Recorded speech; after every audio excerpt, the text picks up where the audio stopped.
I'm Mike Uyak. I love to try new things, and I've had culinary adventures all around the world, as well as right at home. I've had really wonderful food, as well as some really horrible food.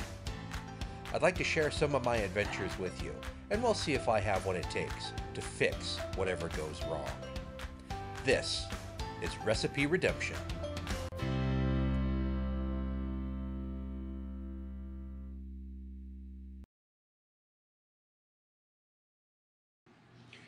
Good morning, Redeemers, and welcome to another episode of Recipe Redemption. I've been putting this one off for a while, but it's time. And what rough beast, you may ask? Its hour come round at last, slouches its way toward Seattle to be born.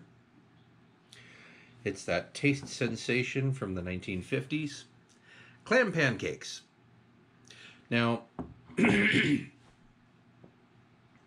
I'll let that sink in for a moment. The idea of clam pancakes has been around for a while. I know Jeff Smith, the frugal gourmet back in the 80s, he is known to have made oyster pancakes, and his kids hated them. Clam pancakes have been around for a while, and I found, I won't say multiple versions, I'll say multiple iterations, multiple publications of the recipe, because there's not a whole lot to it. Because it came from the 50s and 60s, mid-century America was very much into convenience foods. And so prepackaged everything was the rule. It was, to make American housewives dance for joy, and how much time they have saved up from having to cook for their families. Okay, sure. But that meant that a lot of the recipes were open a can of this, add a cup of this pre-made mix, and, use instant butter flavor instead of actually buying butter, and, this, that, and the other. So all of these recipes basically say, use prepackaged pancake mix, your favorite brand, and they even tell you ahead of time, okay, you use this much milk and this much egg, even though the instructions on the box tell you to do that. So whatever. You make your standard pancake mix, and you add canned clams to them. Ta-da!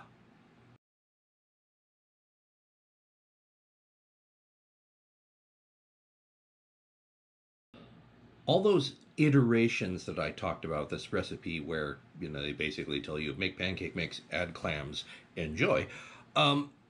There are differences. Now, the one that I got, the first one that I downloaded, it made it more of a savory application. Because, of course, the obvious question is, how can this be good? You're adding, seafood to your breakfast pancakes. They take the step further in serving it with a sauce, which is comprised of a can of Campbell's cream of shrimp soup, watered down with just enough milk to make it pourable. They still wanted it thick because it's supposed to be a sauce, a creamy sauce. So you're adding a seafood sauce, one could argue a fairly flavorful seafood sauce, on top of pancakes that have clams in them. So you're making it more of a savory application. I could sort of see maybe, possibly, where this was going. Other recipes, however, go the other direction. There's one that I found, I'm not even going to bother looking it up, but it said, and I quote, "You'd be surprised at how good clams and maple syrup taste together." And they are right.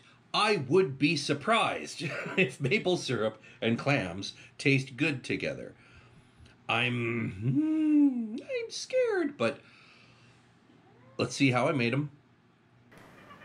To start our pancakes, we're just following the instructions on the box. Some pancake mix, some milk, and egg. Whisk to combine. And it's important when you're making pancakes, don't overbeat these. Um, Even though they tend to be made with cake flour, there's still a little bit of protein. You don't want to develop any gluten. And lest we forget, let's add the clams. And cook just like any other pancake. Those chunky bits are really, really appealing, aren't they? So we have pancakes. Now, the night before, I started the sauce. And this is just a pound of shrimp shells that I'm throwing in with some carrot and celery.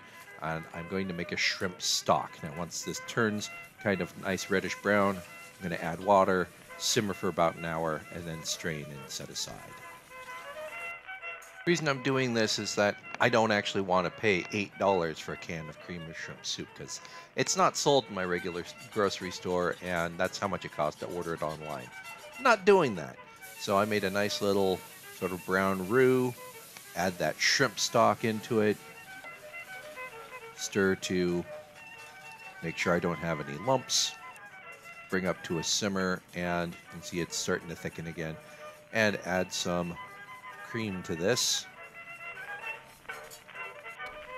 And just for giggles, a little bit of red food coloring to make it shrimp colored. And then finally add the shrimp and stir and simmer for a couple more minutes to make sure the shrimp is cooked through. And that is my cream of shrimp soup / sauce. So that was a thing, fairly simple. Now there's nothing to it but to do it.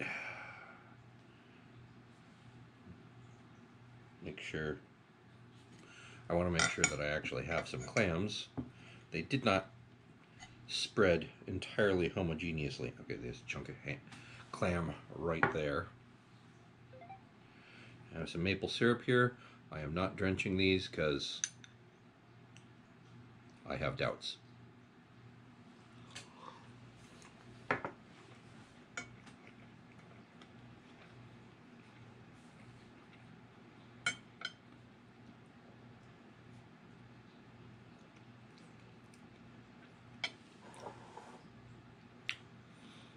That's weird.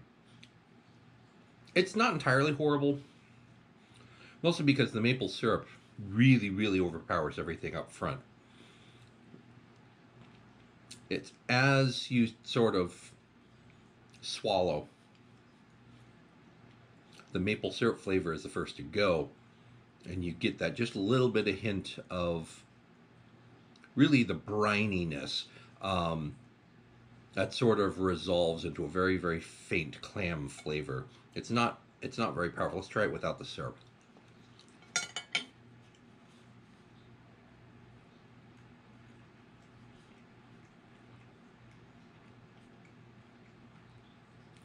Yeah, it really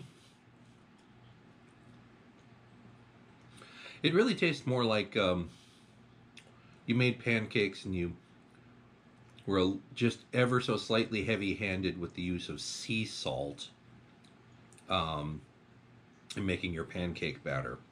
They're actually not bad. Knowing that there are clams in it is still a little bit of a mind trip, but okay, there's some clams in this one.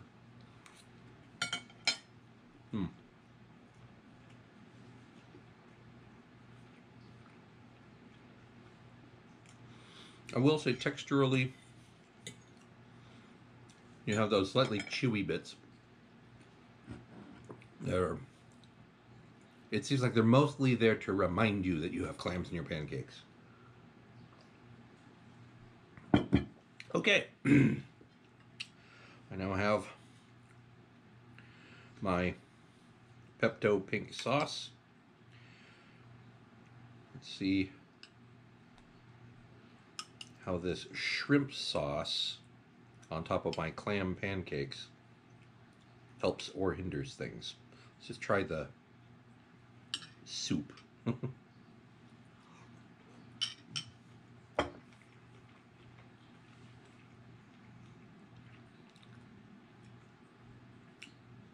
It's not bad by itself. I mean, it's effectively shrimp and gravy, which is what a lot of cream soups are when you come right down to it. You make yourself a bechamel, add stock, becomes a velouté / cream sauce, and it has the chunks of shrimp in it. I think if I was going to serve this as a soup, once I had made my shrimp stock, strained out all of those tired vegetables, I would then saute diced vegetables and add them into this along with the shrimp. Give it just a little bit more depth of flavor, a little bit more, and also some herbage to give it just more. This is very shrimp and gravy, but you know, for a sauce, it's fine. For a sauce that you put on a pancake containing clams, who knows?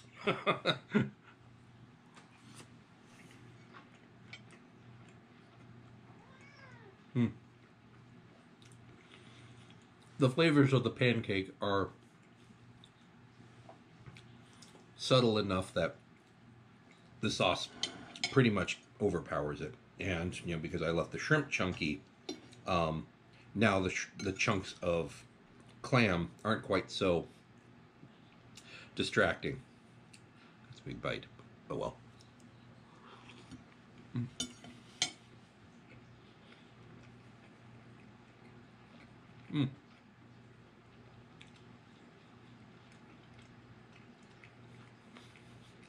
There was a big chunk. It's honestly not bad. Will I make this ever again? No. I don't think the clams actually add enough to this dish to make it worth it, and I have much better uses for shrimp too. No.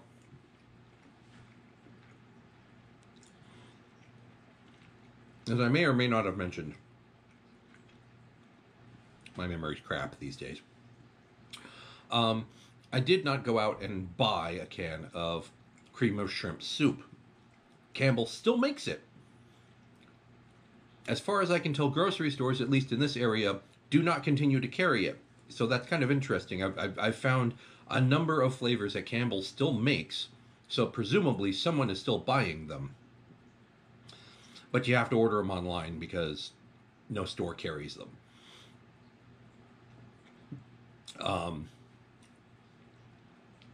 And so just looking online, I found a can of cream of shrimp soup.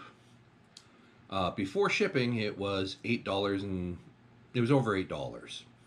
And I really don't want to pay $8 for a can of condensed soup, which is why I made my own today.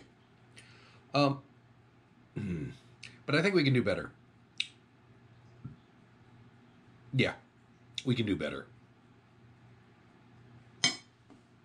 So I'm going to start off by making savory crepes. I've got about a cup and a half of all-purpose flour, adding 2 eggs to this. Also have kosher salt, garlic and onion powder, and some Old Bay seasoning, and about a cup of half and half here. And, you know, stir to combine. Again, don't overwork this.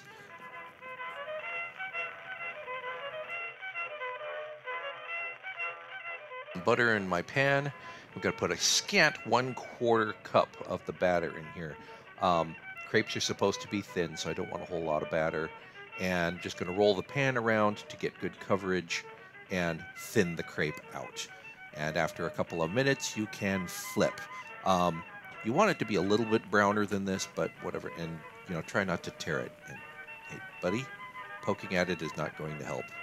Stop it. Stop it. Stop it.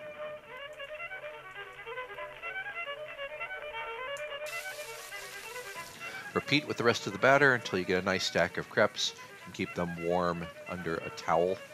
And now it's time to make the filling. I have some chopped up shrimp, cut it into bite-sized pieces, and some baby scallops here. I want to give them a head start by actually cooking them. And I'm only adding just a tiny pinch of salt here. There are going to be other sources of seasoning later, so I don't want to get it over salty. Set that aside. Got a roux here into which I'm adding some sherry, some lemon juice, and just stirring to make sure I don't have any lumps.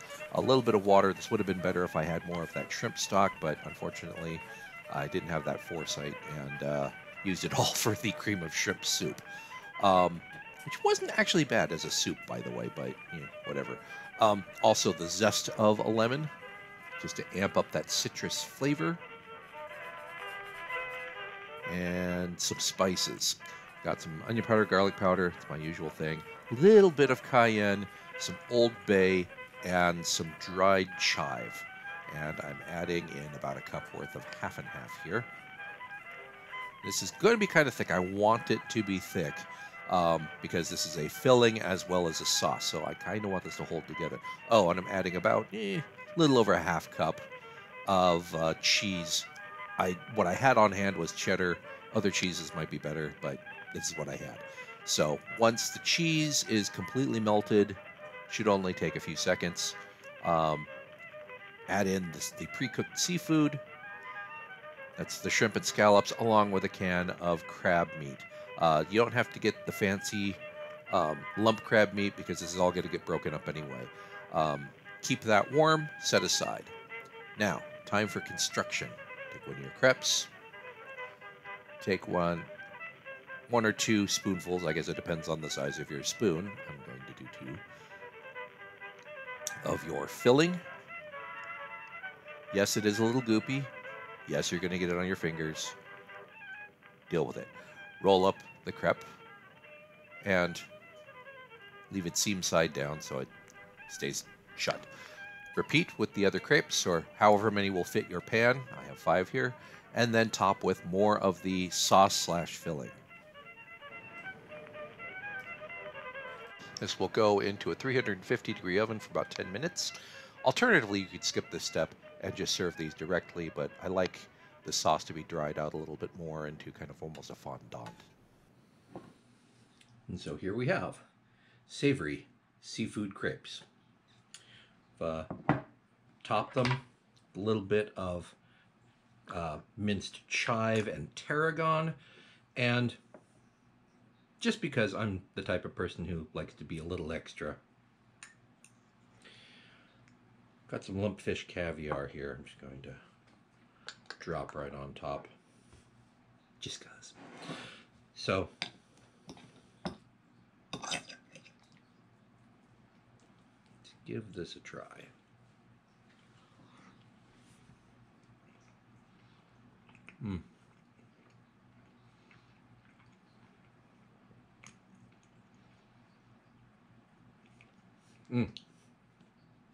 There's a lot going on there.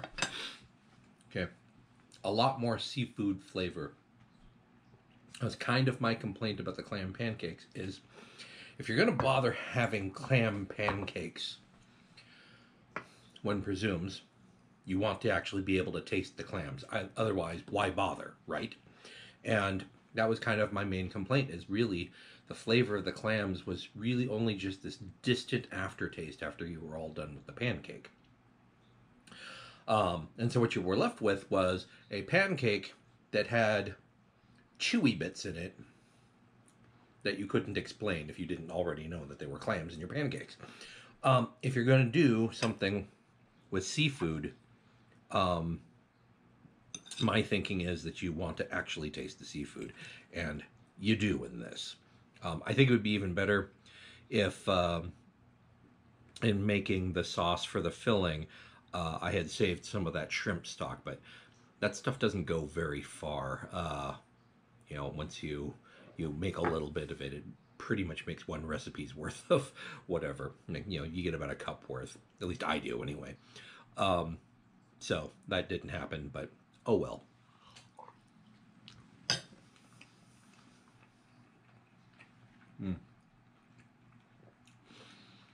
I can taste the cheddar.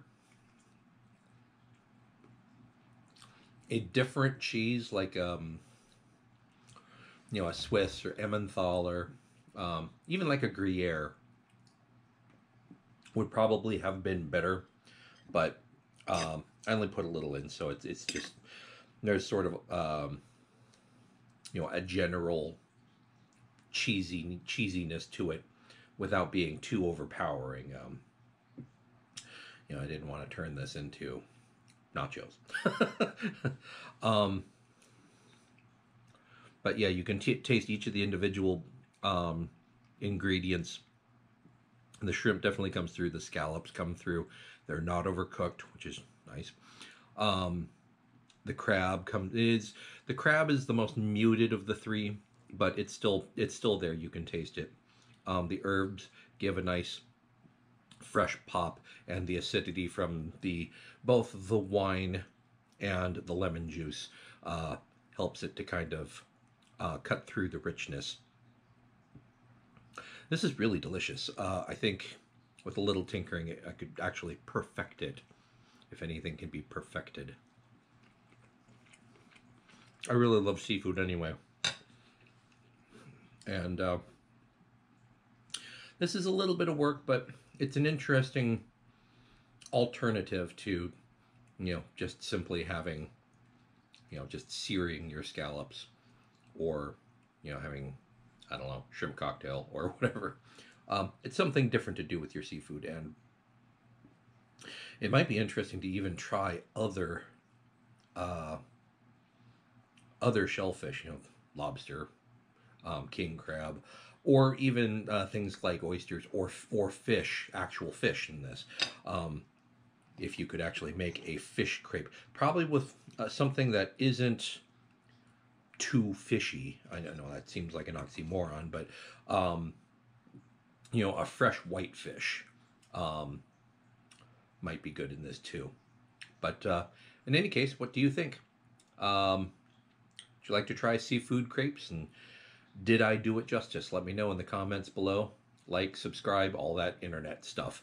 And, you know, as always, I'm always open to suggestions. So if you have any crazy recipes you've run across that you want me to try, or even if you want me to do reaction videos to someone else's cooking, let me know in the comments, and I might just do that. So until next time, I'm Mike Uyak, and thanks for watching Recipe Redemption. Bye now.